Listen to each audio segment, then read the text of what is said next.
I'm James Pearson, one of Wild Country's sponsored climbers, and I'm here today to talk about my friends.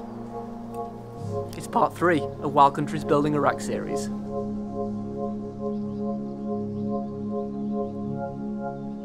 Wild Country Friends are famous as the first camming device developed for rock climbing.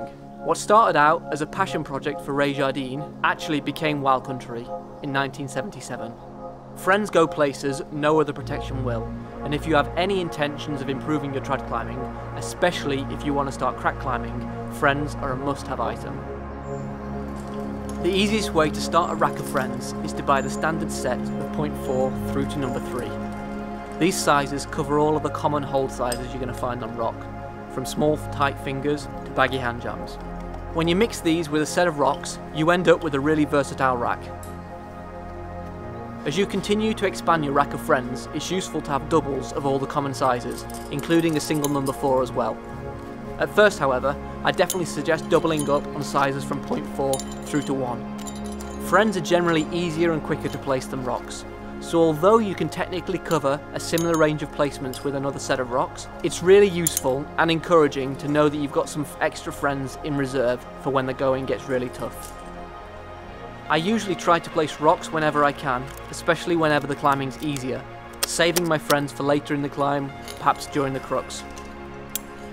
Once I've decided on what gear I need, I have to decide on how to rack my harness.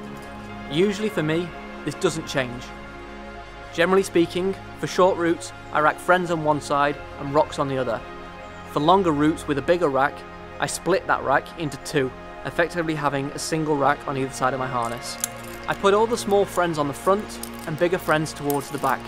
I then put one of my beaners of nuts behind this friend. I use the back gear loops that I can't see very well for racking my carabiners and quick draws. Doing things the same way every time allows me to know instantly where the gear is on my harness.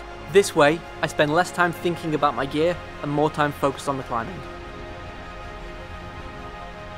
By understanding all the options and familiarising myself with all the styles, I can leave the ground with confidence and focus more on the climbing.